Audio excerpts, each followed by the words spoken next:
Olá, seja muito bem-vindo ao Viver Bem Podcast, o podcast da Unimed São José dos Campos, um espaço para a gente conversar sobre bem-estar, cuidado e acolhimento. E hoje, episódio de estreia, no Dia Internacional da Mulher. E exatamente por isso a gente recebe uma convidada muito especial, que é a doutora Denise Dias, ginecologista e também conselheira do Conselho de Administração da Unimed. Doutora, muito bem-vinda. Obrigada pela presença. Obrigada, Francine. Obrigada pelo convite. Muito feliz de estar aqui, começando o nosso mês, né? Para falar bastante de mulher. Pois é, vamos conversar um pouquinho, começando pela sua própria trajetória, né, doutora? A gente estava conversando um pouquinho antes aqui. Você tem 37 anos de carreira. Quando você se lembra desse período, dessa trajetória, né? Qual a primeira coisa que vem à sua cabeça? Muita alegria, muita satisfação, Francine. A medicina me deu muitas oportunidades de ser feliz, de alcançar voos altos que eu acho que eu não alcançaria, né? Foi vamos dizer assim, um day one na minha vida, o dia que eu entrei na faculdade de medicina. Eu era do Rio de Janeiro, morava lá, sou carioca, estudei na Unirio, entrei na faculdade em 1980 e tive minha família foi uma família que acolheu muito, eu fui a primeira médica da família, acolheu muito a minha ideia, a minha vontade, e aí dali para lá foi só realmente muita alegria. Que bacana. O seu pai, inclusive, não fez faculdade, né? Não, meu pai fez um curso técnico, hoje em dia a gente chamaria de chão de fábrica, né?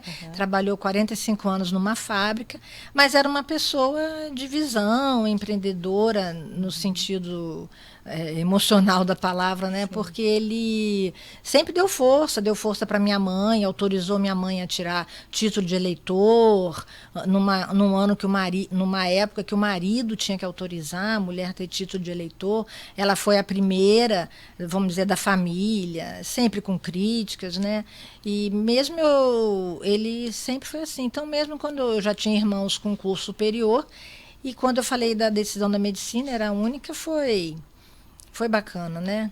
Eu destaquei aqui o seu pai porque a gente está falando de uma época em que o homem ainda, por exemplo, tinha que autorizar se a mulher poderia votar ou não. Né? Tem gente que não acredita quando eu conto isso, até meus filhos mesmo não acreditam. Sim. Mãe, como não podia votar? Não, a mulher não podia votar, né? A mulher usar calça comprida, tudo tinha que ter autorização do marido.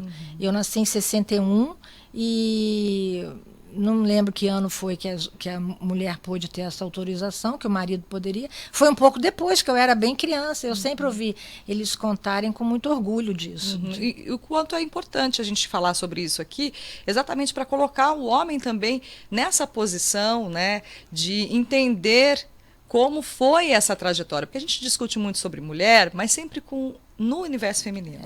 Verdade. Né? E aí colocar o homem também, ele tem que ser nosso nessa parceiro. Conversa. Ele tem que entender que é bom ter uma mulher inteligente, ativa, né? Claro. Altruísta, empreendedora junto com ele. Ele só vai lucrar com isso, ele só vai viver melhor. Né? Sim, tudo melhora. Tudo né? melhora. Todos, né? Inclusive você é membro do Conselho de Administração da Unimed. Primeiro, acho que para a gente entender, o que é o Conselho? O que o Conselho faz? O Conselho é um conselho diretivo, deliberativo, né, que decide, junto com a diretoria, que a gente chama com a Direx, as trajetórias, né, e os próximos passos da cooperativa. Né? Então, nós votamos, nós deliberamos, nós decidimos, nós pensamos qual vai ser o próximo passo. Quase que 24 horas por dia, 7 dias da semana, porque a cooperativa muda, o mundo muda, e a gente tem que ir atrás dele, né? Claro. Então, entrei na última chapa, né? Fui convidada a ser conselheira, fazer parte do conselho na última eleição, e aqui estou, né? Muito empolgada com a situação. Pois é, te assustou? Porque a maioria é composta por homens. Eu sou a única mulher conselheira, né? E não me assustou não, Francine, me animou demais, me motivou, eu me preparei alguns anos para isso, eu estudei, eu fiz alguns cursos até na Unimed Brasil, no Sescop, na LEC, e assisti muito YouTube, muita palestra no YouTube também, no tempinho que podia, e fui me preparando. Então me motivou muito, me alegrou muito esse convite, e me empenhei bastante, como ainda me empenho. Qual que é a sua visão hoje sobre ter uma mulher, por exemplo, em um conselho como esse, que tem também um poder de decisão, tem um voto ali quando a gente fala de decisão, né? A mulher, nesse ambiente, hoje, ela representa que papel? Acho que a mulher representa todos os papéis e, assim, a gente pode ter uma postura mais delicada, mais condescendente, mais paciente, mas tem horas que a gente se implode também, sabe? Então, acho que a gente tem as duas coisas, né? Sim. A gente vai no passional e no racional. A mulher tem esse poder, né? De subir e descer, né? E quando alguém fala alguma coisa, a gente fala, não, mas vamos pensar. Aí a gente vai pensando melhor, fala assim, vamos pensar melhor, tal. Então, acho que a gente põe o sal e põe o açúcar também, põe a pimenta e põe o mel também, para poder equilibrar. Para poder equilibrar. Eu acho que é isso que a mulher faz nas situações diretivas, ela dá um equilíbrio, dá uma pitadinha, enfeita, e decide também, porque a mulher sempre decide, né? Sempre decidiu, né? Quantas mulheres são arrimo de família, né? Hoje, pois são elas que decidem, né? Então, agora com a pandemia a gente viu mais de perto ainda isso, né?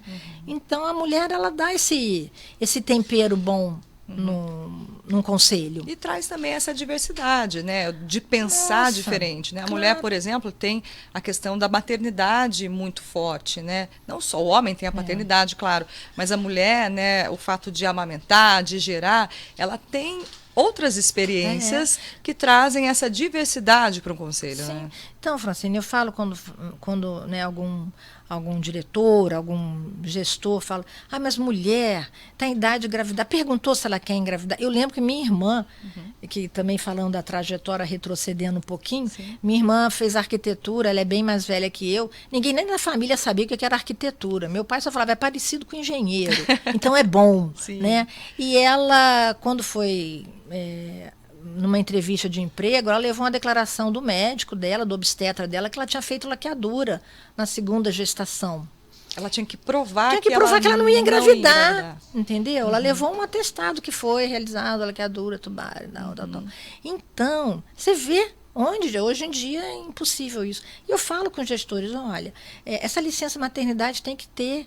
Essa mulher não vai ser a mesma mulher, ela vai trazer novas ideias, ela vai trazer uma emoção. Ela gerou alguém dentro dela, ela amamentou, como você falou, né?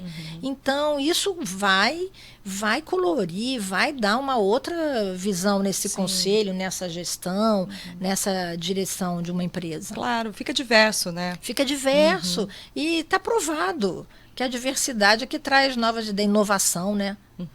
Está mais do que provado. Doutora, a senhora hoje é ginecologista. Sou. A senhora fez muitos partos, né? Muitos.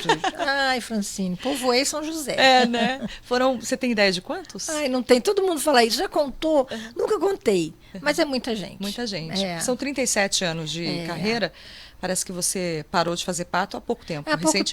Há pouco tempo, Porque quando a gente percebe que aquela atividade te cansa mais do que te dá alegria, do que te dá motivação, eu acho que aí tem que parar. Você não pode ir só no automático. Né?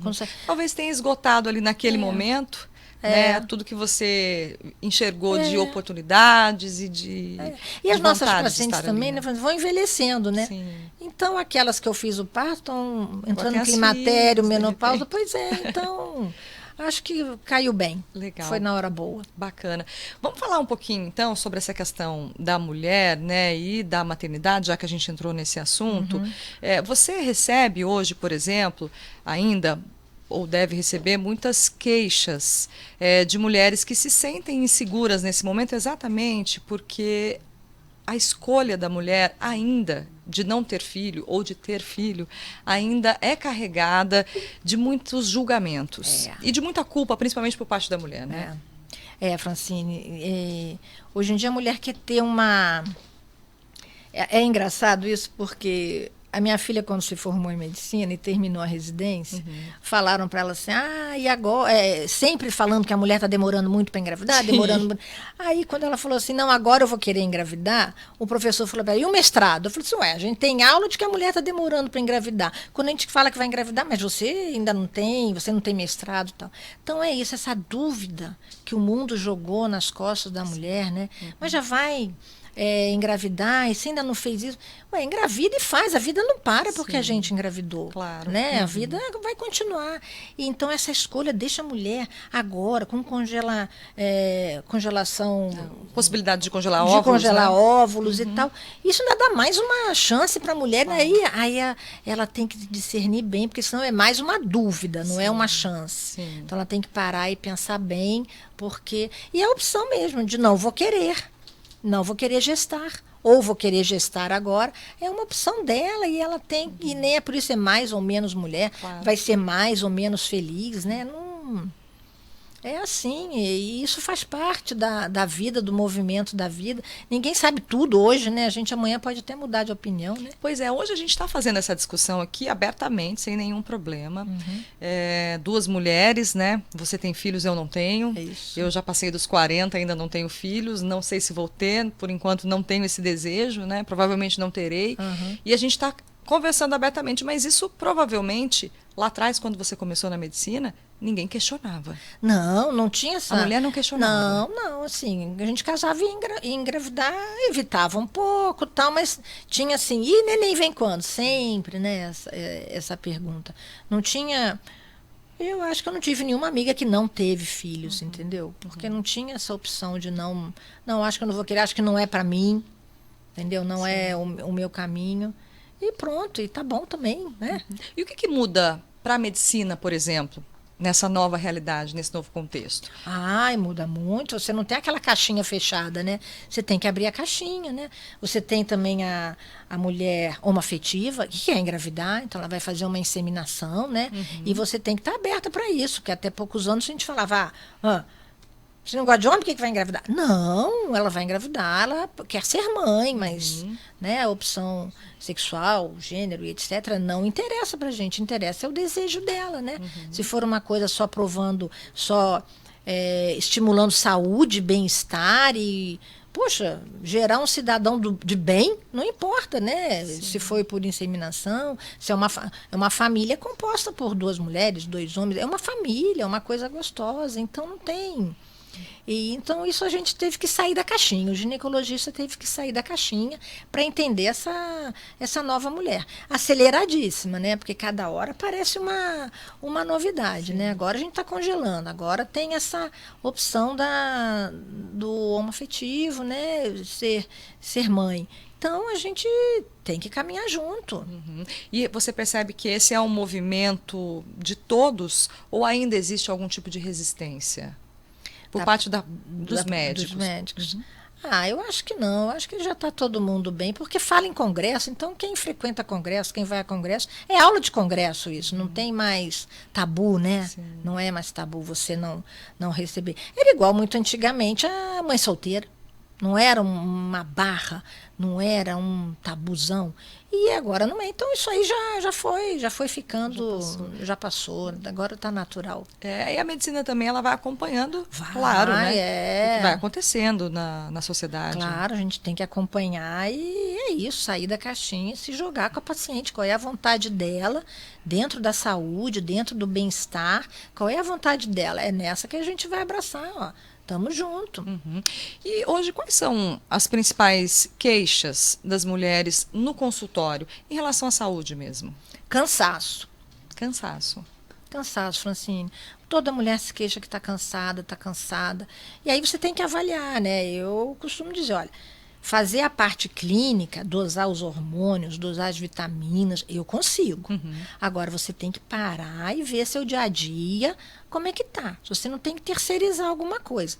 Porque eu digo, o filme Mulher Maravilha, eu já li sobre isso, tem 2 versões que ninguém quis comprar, nenhum produtor quis comprar. Teve uma, depois outra, mas o Super-Homem é sucesso em qualquer versão, né? Porque a gente sabe que não existe a Mulher Maravilha. Então eu falo, vamos ver se tem que terceirizar, porque dosar as vitaminas eu doso. Mas e o seu cansaço em casa? E aquela hora que você não tem para botar perna para cima e ver uma série, né? E ver um jornal nacional, o que for, né? Sim. Você tem que ter esse espaço. Porque cansaço é falta de descanso.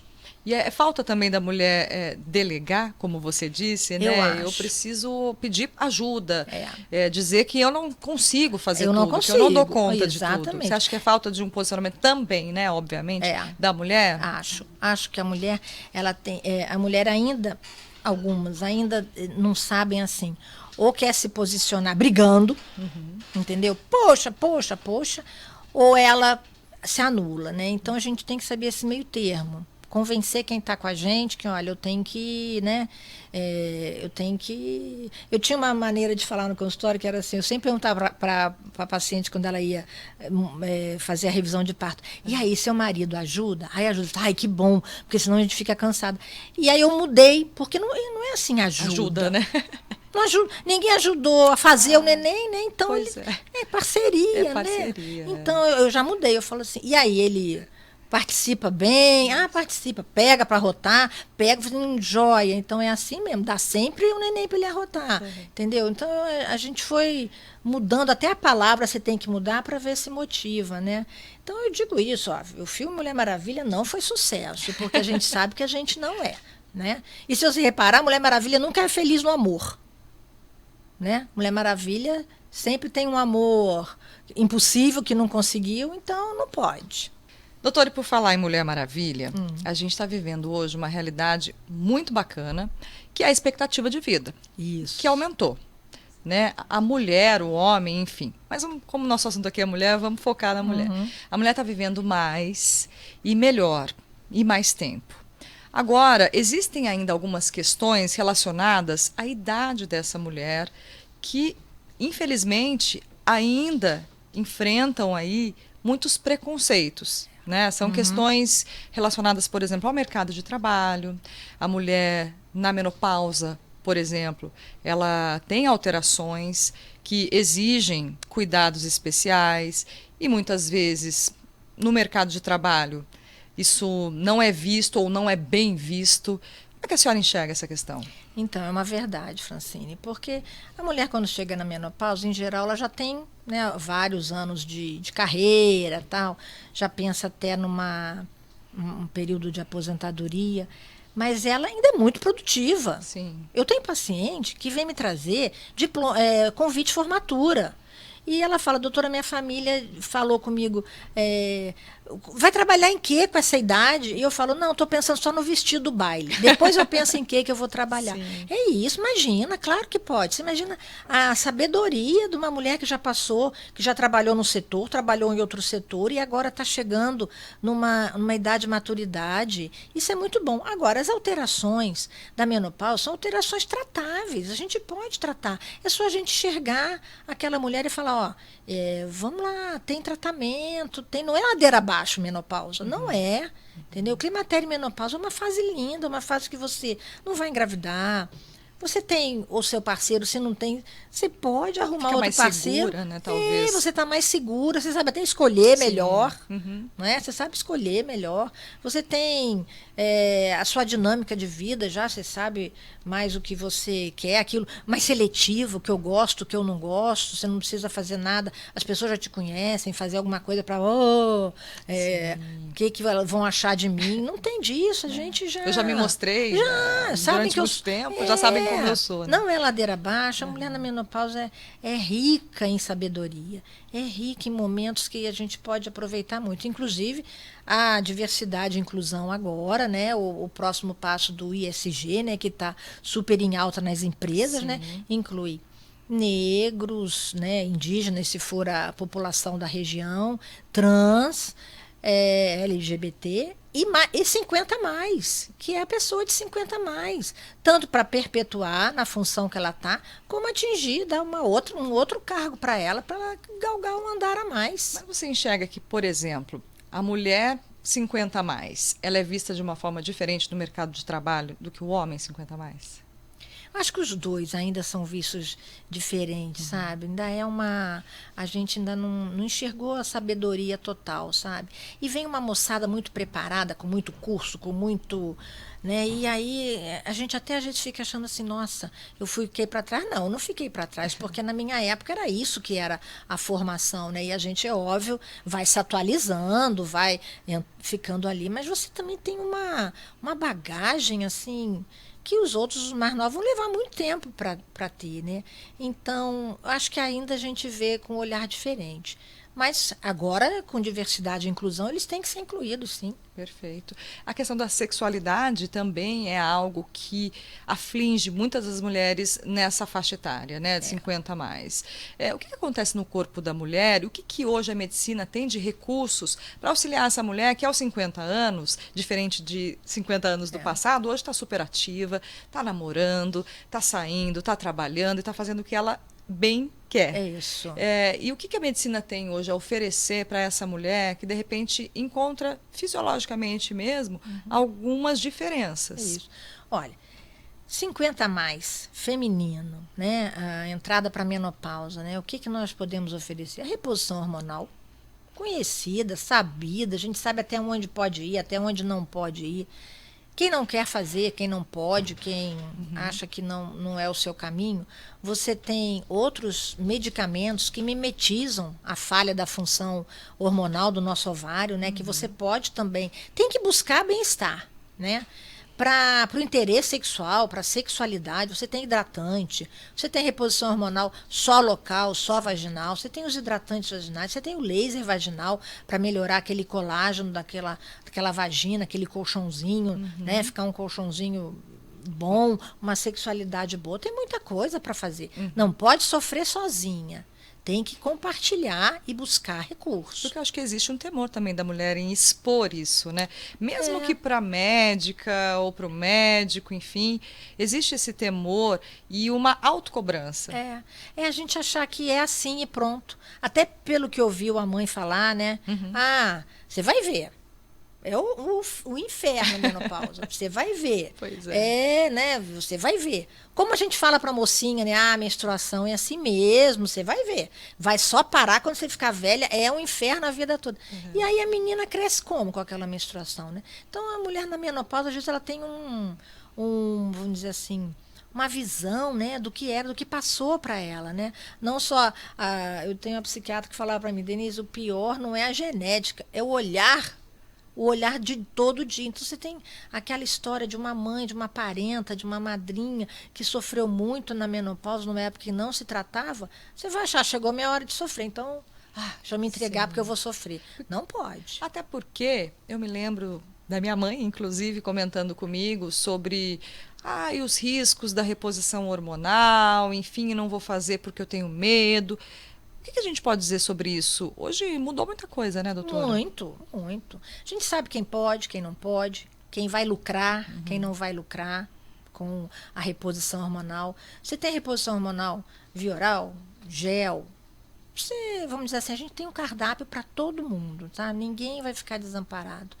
Mas a reposição hormonal, Francine, ela não é oncogênica, ela não gera o câncer. Pois é. Ela pode até acelerar um pouquinho algum nódulo, algum câncer que estava escondido, mas ia aparecer. De qualquer maneira, ele ia aparecer. Ia aparecer. Tá? Isso aí já está certo. Tá. A gente sabe quanto tempo deve usar, que não é para todo mundo, que tem a sua hora certa. Então, isso, né, já está bem estudado e bem esclarecido. Doutora, agora para a gente encerrar aqui o nosso bate-papo, eu gostaria que a senhora falasse um pouquinho sobre quais são, na realidade, as suas expectativas para um futuro próximo aí. A gente está falando de uma trajetória, né, da mulher, aí, o movimento feminista que começou em 1960, né, com muitas lutas, a gente já conquistou muita coisa, mas ainda existem espaços e obstáculos a serem ultrapassados. Queria que a senhora falasse um pouquinho da sua expectativa para o futuro da mulher. Ótima, expectativa ótima. Eu acho que a gente tem tudo que a gente já passou, e agora com a evolução, com os meios de comunicação, a mídia social, como isso tudo vai melhorar. Eu só tenho bons fluidos para a geração, para as mocinhas que estão vindo aí. E o recado é assim: autoestima. Ela tem que saber ela tem que saber falar, ela tem que saber se expor, ela tem que buscar, ela tem que ter uma autoestima. Ela não pode se contentar com pouco, ela tem que buscar mais, se esconder de jeito nenhum, tem que falar o que quer, tem que falar o que está sentindo, de repente é passageiro ou não é passageiro, e vamos juntos. Então, autoestima sempre bem elaborada, se fazer ouvir, como eu falei, chegar a uma conclusão, não ir na briga, só na briga, chegar numa conclusão. Mas são expectativas maravilhosas. Nós já tivemos Margaret Thatcher, já tivemos, agora tem a francesa, tem a outra alemã, e estamos indo muito bem. Aqui no Brasil vai ser assim também. Maravilha, doutora. Muito bom o bate-papo. Obrigada, foi bom mesmo, Francine. Adorei. Passa rapidinho, né? Passa rapidinho, Francine. Olha, muito obrigada pela presença. Parabéns pelo Dia da Mulher. Né? Para nós. E você é um excelente profissional. Muito obrigada. Você também. A gente sabe que foram muitos partos na cidade, então a gente conhece muita gente que chegou ao mundo através das suas mãos aí, do seu trabalho. Doutora, muito obrigada mais uma vez. Obrigado eu, e fique à vontade. Até a próxima oportunidade. Obrigada. Pois é, a gente fica por aqui, o podcast Viver Bem, podcast da Unimed São José dos Campos.